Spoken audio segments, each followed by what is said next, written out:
Skrizzly Adams, ladies and gentlemen. Everybody give it up. What's going on, guys? Hey. Welcome. Good to be here. Yeah, what's going on, man? How are you? Doing fantastic in lovely New Brunswick. It's Yeah. good to be back. It's been a while. You're around the area, right? You're not far. Kind of nomadic, but born and raised in Westfield. Okay. Union County. So Okay. What county is New Brunswick? Middlesex. Middlesex. Okay, we're kind of We're close. neighbors, We're close. more or less. Okay. Let's get into it. Diving into your Instagram, I couldn't help but notice the Canadian flag. Canadian flag. Yeah. So, For sure. what is your connection to Canada or Saskatchewan? That's how you say it, right? For sure. Well, no, actually, I recently discovered it's Saskatchewan. It's not Saskatchewan. It's Saskatchewan. Okay. I might be totally wrong about that. All I know is I've been pronouncing it wrong. And actually, I was watching The Sopranos, which is from New Jersey, and on it, Tony Soprano says he's making a joke about someone if you entered the witness protection program, you're gonna end up in Saskatchewan. That sounds and he like pronounces it the same way I've been pronouncing it. So it's we've been pronouncing it wrong the whole time. But yeah, I on a daily basis, I question if I made the wrong decision listing Canada before America. Okay. So I think the answer for that is I just like it there. I mean, I kind of realized that I can make music wherever. I come back to New Jersey every 3 months, and then those who know me or see my calendar, I'm touring in some capacity every other month, or I'm pretty frequently out and about. So it was just the moment of revelation for me was I had a house in East Hanover. Okay. That I was renting, and it was small, you know what I mean? And then I was crunching numbers, and I was okay, I had a tour lined up, and I was I'm gonna be paying X amount for rent. I don't even want to say what it is, and it's but I'm not gonna be there what seemed to be 80% of the time of a 6-month period. I was with that money I'm paying for things I'm not being there, I could live in a penthouse suite in Canada. So Okay. that's what kind of came to me, and I spent a lot of time there. I had a friend group there. I had a trainer I was working with there that I really liked, shout out Chase, and it just kind of dawned on me I can be wherever I want to be. Nomadic. Yeah. So I started just spending more time there. I think the reason I listed that first is I have my own line of beef jerky, Okay. which is manufactured and at the moment, exclusively sold in retail in Saskatchewan. Yeah, we're So I was kind of repping that. You know what I Okay. mean? That's We're what I definitely going to get into that later. Nice. Okay. Cool. All I right. like it. All right, but I want to get into your story because it's a pretty unique one. For so sure. correct me if at any point I'm wrong. Totally. You started as a producer, For correct? sure. For sure. And it wasn't until your 20s you started singing. Well, the fully transparent answer to that would be, I've been singing since I was a child. But then again, everyone sings. No one doesn't sing. Right. It wasn't that I wanted to. It wasn't that I chose that being a vocalist could be a vehicle for creating music until my 20s, if that makes sense. You know what I Okay. mean? So it was kind of. It's kind of one of those scenarios where it was I used myself to solve the problem I was trying to solve. So it was I was a producer and I wanted to make records. You know what I mean? And I just had a vision for a sound, and I had a vision for things I wanted to do, and it was just well, I can just do all this. I mean, I can be the vocalist for what I wanted to do, and from there it was just no different than going to the gym. It's you want to get strong, just go to the gym every day, and you'll get strong. So it's you want to be a great vocalist, just train and be a good vocalist. Yeah, practice. So yeah, I mean, it was almost the vocal was the final, not the final piece, but maybe one of the pivotal puzzle pieces, and kind of unifying the whole music creation together. Yeah, and as a producer, I'm sure you have ideas in your head Oh, totally. that you have a specific Yeah. direction of how you want to execute For it. sure. I mean, even it was one of those things where it's in the marketplace, the problem kind of solved itself, where it was anyone who is a writer and a producer, it's you cut reference tracks, where it's you have a track and you cut the vocal to it, and it's a lot of the times the reference track I would use for other artists, they would just keep my voice on it. Okay. You know what I mean? So it was so clearly the box was checking itself off. What I had in mind was good enough, and the execution was good enough. Nice. So you dropped the Stains EP, Correct. right? 2014. It's actually almost, as Brandon might know, it's almost 10-year anniversary in a couple days. Oh, congrats. Crazy. Congrats, right? congrats. Crazy. So, I mean, that generated a lot of buzz, and eventually it led to you signing to Atlantic. For sure. Well, the correction I want to make for that, and this is like a message I give to like any artist or producer, it in the marketplace, meaning people listening to it, generated no buzz for like 2 to 3 years. Like, I mean, I was at a bar thinking about giving up. I was like, this is great music. Like, why is it? I mean, streaming was also so new. It wasn't really until 2015 and 16 that streaming took off. So 2014 was like right before the transition point. So I should have given myself a little more slack, honestly, but it just wasn't picking up at all. But within the music industry, it was like people were recognizing it was different, or it was progressive, or it could be something. It was changing. Yeah, for sure. And from that, I was able to get a record deal off it. Correct, yes. Okay, all right. So how would you describe your time at the record label? Sure. The immediate word is like big, flashing record is like taxing, like, or like frustrating, or very, I mean, like it was, and this is 2015. Like, I mean, things are so different now, but I think they've probably only, for better or worse, I'd say things have gotten probably worse since then, but also artists are more informed now. Where in like 2014, it was like, if I wanted to have a platinum record, like, it was one of the big 3 major labels, or none at all. Like, it just wasn't possible. Whereas like I have 3 gold records now, completely independent. So like things have changed a lot since then, and I think because of that, pardon my rant if you will, but it's like with now knowing you can do things independently, like if you want to work with a label, it will be more competitive and difficult, but you also know that. So it's like you're a schmuck if you're going in with no leverage. But if you are going in with leverage, you can probably make incredible things happen. But in 2014, I was pretty much like shelved for 2.5 years. And it was just like, I don't want to go into it too much, but it's like understanding that really like the 95% of the resources go to the top 5%.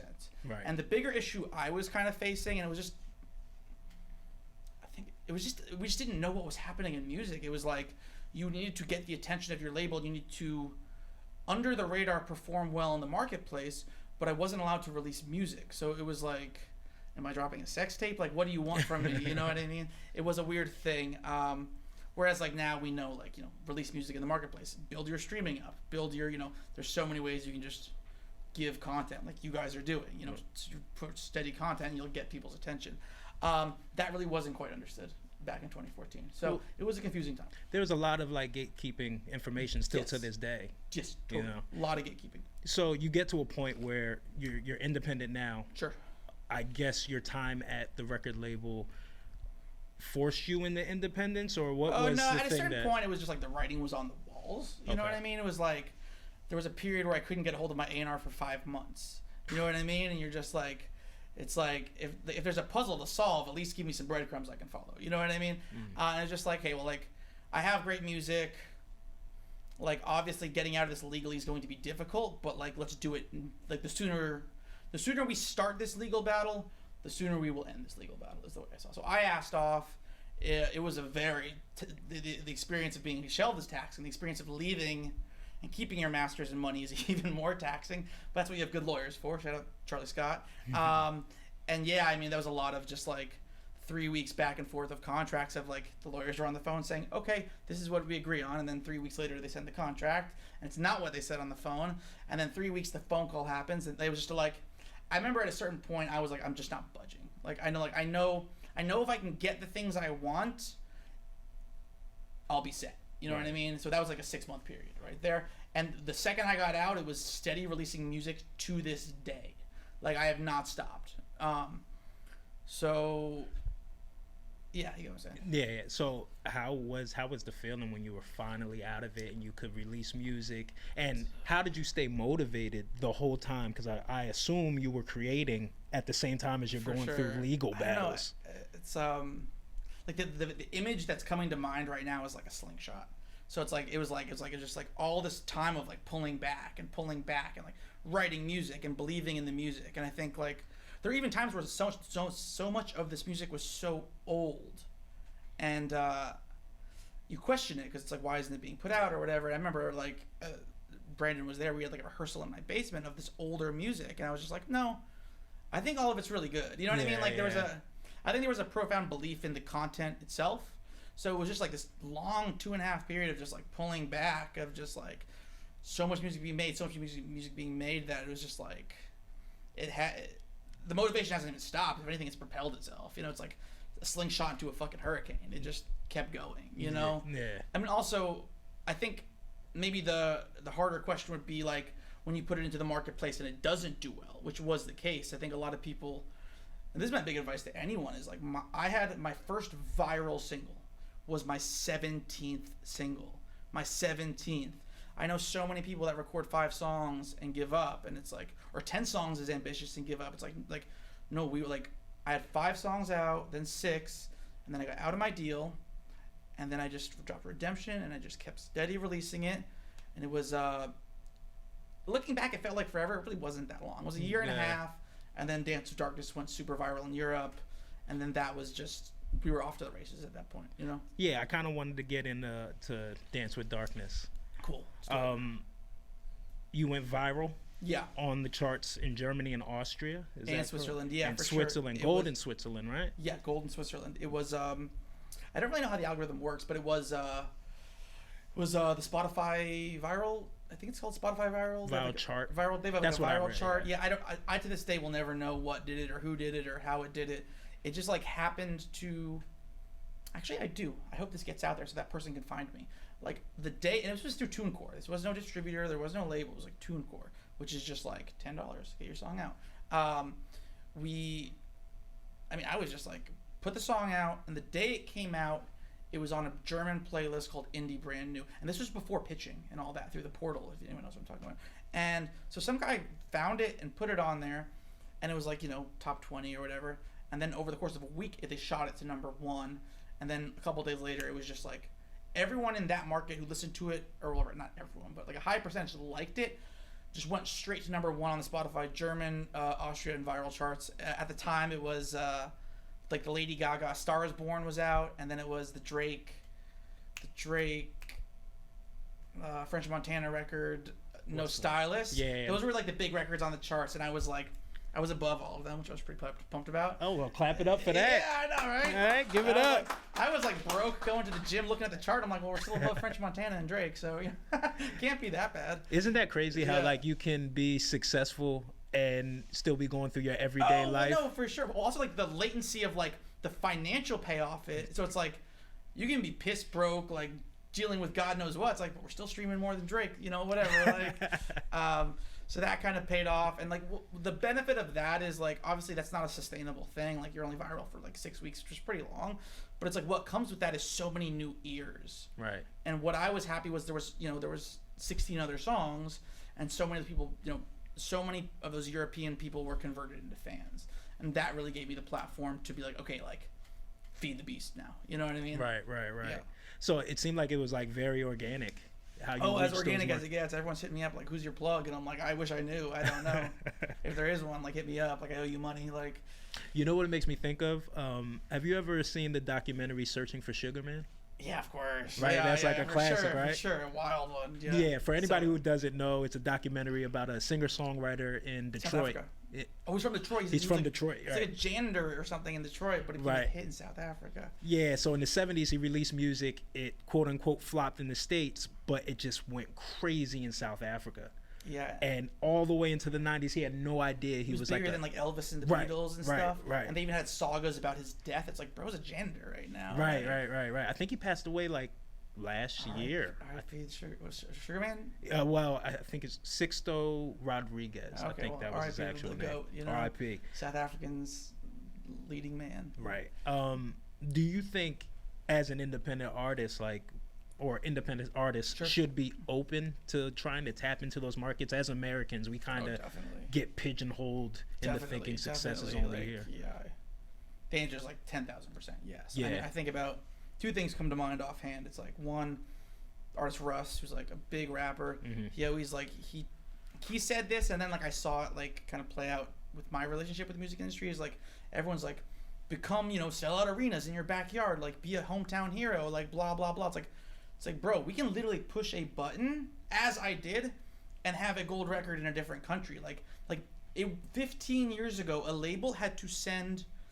Yeah, 15 years ago, a label had to send a sales force out to that country, to the record stores, to say, take my record, put the flyers up. None of that is necessary anymore. Like, It's like, really in your hands it's now. literally just like push a button, and it's like, if these Scottish girls love the record, let them love the record. You know what I Right. mean? I remember there was this manager who had this record label thing that was trying to do something with me, and it was just like, we need you to be the biggest act in Jersey. And like, let me say this on the record right now. It's like, I can sell out club shows in probably 5-6 different countries. If I did a show in New Jersey, Brandon might be the only one who came, and he's playing drums. You know what I mean? Like, no one's coming. Like you don't have to be a hit in your hometown. It's just not relevant. Like, let like, we now have access to an even non-biased marketplace. Let people like what they like. Right. That's my 2 cents. Right. Switching gears. What is the golden age of rock for you? Age of rock, ooh, which is so funny. I mean, I guess I'm getting old now, where it's like, isn't I will answer that, but the side tangent is just like 90s, like early 90s to early 2000s is like kind of like classic rock now, which is like crazy. When I think of classic rock, it's like, 65 to 75. That's like what I think of it as. The golden age. For you personally. For me, I think like 68 to 73. Okay. 68 to 70. I think the batting. Okay. The thing we always forget with these older things is like, we look back at the radio stations like, oh my God, every song was amazing. They're like, no shit, every song is amazing, because they're not going to play the bad songs 20 years later or 50 years later. So it's like, yeah, 69 was a great year because you just picked the top 50 best songs. But I do like to think the albums that came out in 68 to 73 were like consistently very good. Like, the best stuff was very good. And Okay, can you give me... For sure. I think about like Van Morrison, the Stones, the Beatles. I think Skinner's first album came out then. The Allman Brothers, Creedence Clearwater Revival was putting out like 2 to 3 albums a year. Like, a lot of this stuff is just still like sales are through the freaking roof. You know what I mean? It was just like, I don't know, just like non-filtered bullshit. Like, just, it was good. Then things diluted over time. So in your opinion, what are some of like the main tenets that make rock? The first thing that comes to mind is simplicity. Like, I don't know, like, that's like it for me. It's like,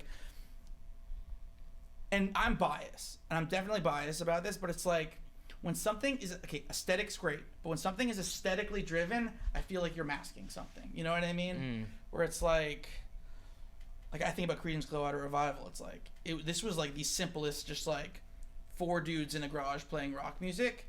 I think they have like 35 million monthly listeners all these years later, like, or something on Spotify. Like, they're still like crushing it with on the Beatles level, if not more. It just like there's no compensation. You know what I mean? When a dude has a massive truck, he has a small dick. You know what I mean? So it's like they're just not compensating. Like, it's just, the music's good, the music's simple. 3 dudes can play it in the garage and it'll still sound good. That's the way I see it. I think that's a great answer. Thanks, sir.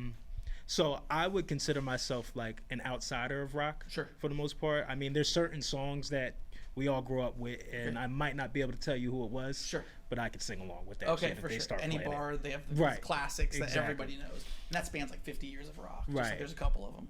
So my personal observation is that rock just isn't reaching my bubble like it was when when I was younger. Sure.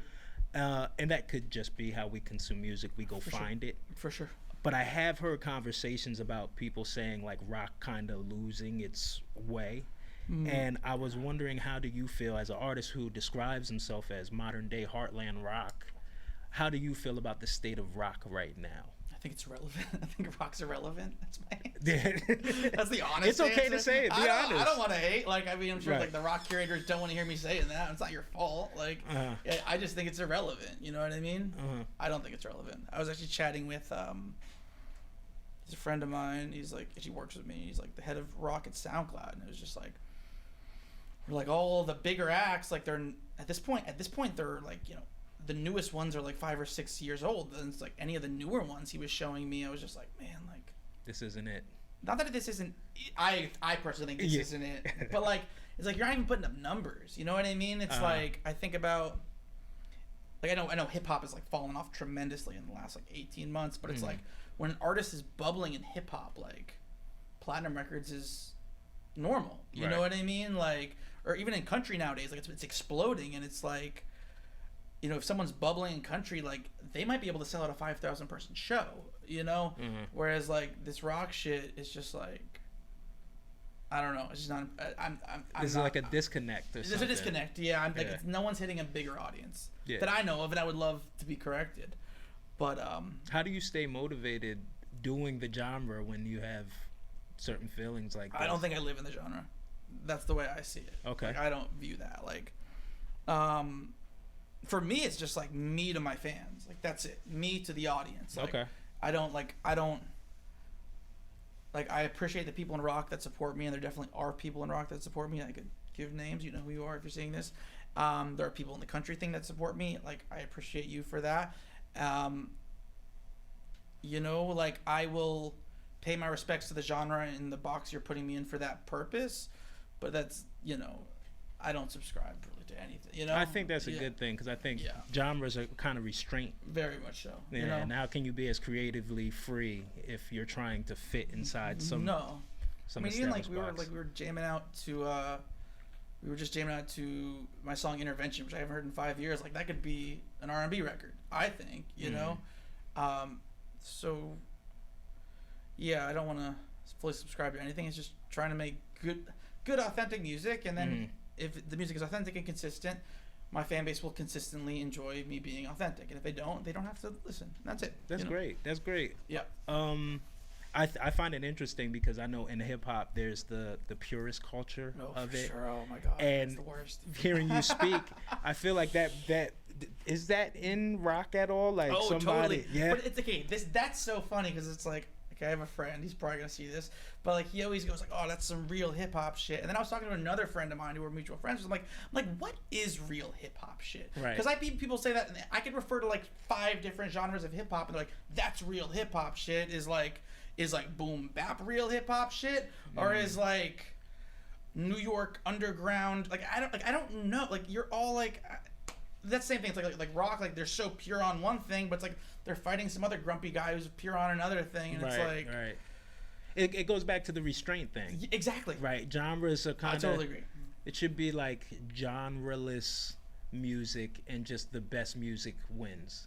I couldn't agree more. You should be open to experimenting and all that, and adding. I was listening to some of your, like, I guess earlier work, and you had a lot of like hip hop drums. Oh yeah, for sure. And we're getting back to that actually. This new album we're putting out is like the most hip hop one to date. Oh yeah? Yeah, no, like it was kind of like phasing out of hip hop, and now I'm like, we're back, you know.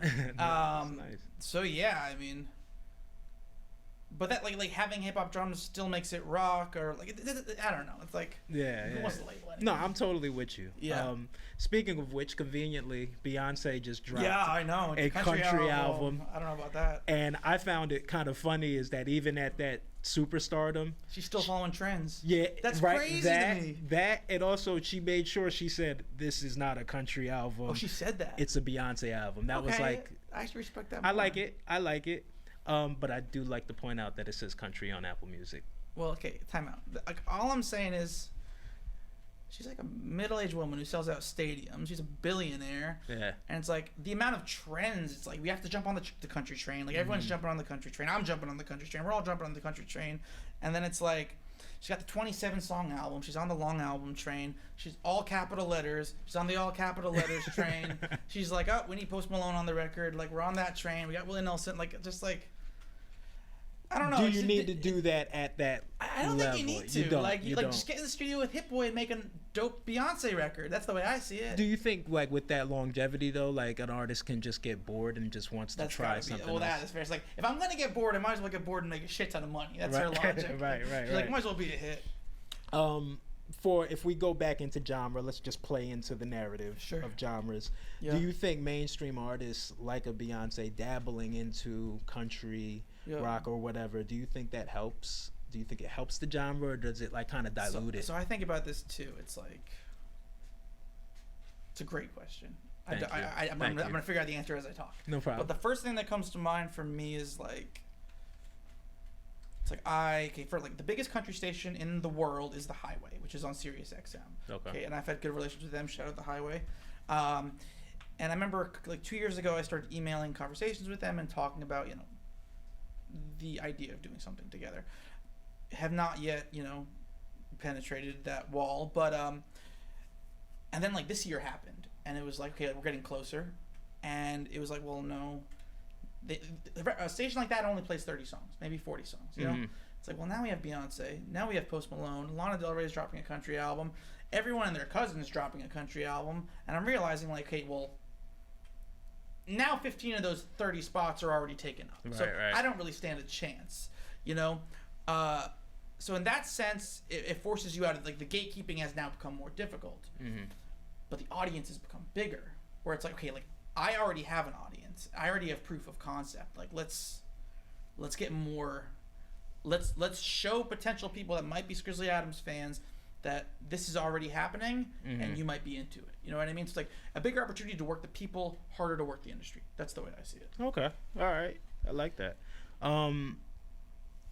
So I think you're gearing up on going on tour soon, right? Yep. All right. What's your favorite part of touring? Favorite part of touring? The first thing that came to mind was Waffle House. That's fucked up. No, it's not. No, it's not. Honestly, Waffle House. No, the answer's Waffle House. I'm not gonna beat around the bush. Touring's fucking fire, but like, touring's fire. Like, living the dream. It's a good shit. It's a fucking grind. But like that late night Waffle House, the fucking biscuits and gravy when you get a couple days off. Right. That shit fucking hits. Like, I read somewhere that you are a foodie. Oh, big time. Yeah. Right. Yeah. So my weight fluctuates 40 pounds in like a given couple months. I think we all do. We're in high gear. We're in low gear. It's like, fuck it. So give me one city you would book again just based off the food. That's a great fucking question. Honestly, I was just in Atlanta, and that was like great. I was like, yeah, just like biscuits and gravy and all that shit. Like, so bad for you. But like, no, that's good. Yeah, no, Southern it's food. Good. I don't play the South that much. I know we're working on doing more Southern stuff. But like, yeah, like, you just can't stay there too long. I also gain a lot of weight real quick. But like, the South is fire. It's difficult. You're on the road. Yeah, no. You're not really working out. Well, but no, the difference is that like if you're singing for 2-3 hours, like you lose a lot of weight. Like, if you eat the amount you were probably eating and you're touring, like I'm the type of person who loses weight. But if I choose to compensate by just eating a shit ton, then you gain, you know. Yeah. There are calories being burned. Also, just driving and staying up late, like you're burning calories for sure.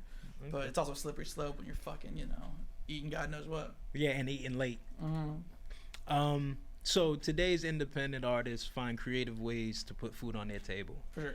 While most go for the typical shirt with the tour dates in the back, you decided to put food on our table. Yeah, right. No jerky. Yeah. So tell me, how do you get into the beef jerky game?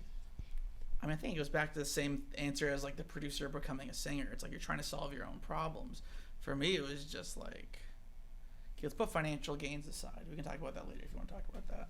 But like, more so, it's like you're at a concert, people are drunk, people are hungry. They can only buy one vinyl.